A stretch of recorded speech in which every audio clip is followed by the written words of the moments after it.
About 10 years ago, I wrote an essay for my master's on the Gospel in the Arts. I focused on two particular works of art, beginning with this painting of the Crucifixion by Graham Sutherland.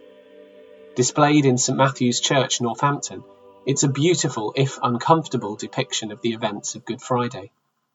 Of course, the church is currently closed, and looking at it again, I'm struck by the ropes, like those in an art gallery, distancing us as observers from the lonely, tortured body on the cross.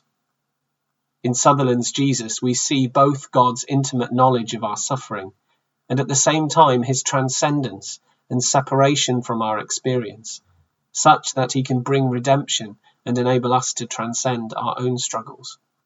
In Dietrich Bonhoeffer's words, God let himself be edged out of the world onto the cross. God is weak and powerless in the world, and that is exactly the way, the only way, in which he can be with us and help us. The scale of the painting, though, is such that the ropes appear pretty feeble compared to the figure towering above them.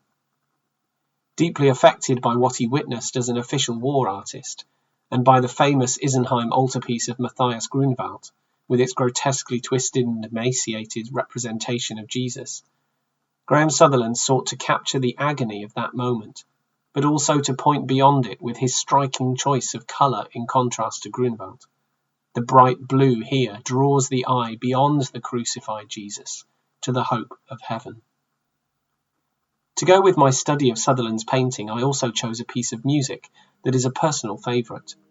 Antonio Lotti composed much of his sacred choral music in 18th century Dresden, a city which was to see so much tragedy 2 centuries later, of course. Among his most well-known works is the Crucifixus for 8 voices. It's a setting of a line from the Creed. He was crucified also for us under Pontius Pilate. He suffered and was buried. The music contains some staggeringly beautiful suspensions and discords that make your heart ache with longing for resolution, reflecting, I think, the poignancy of the historic moment in which faith is being declared in the Creed.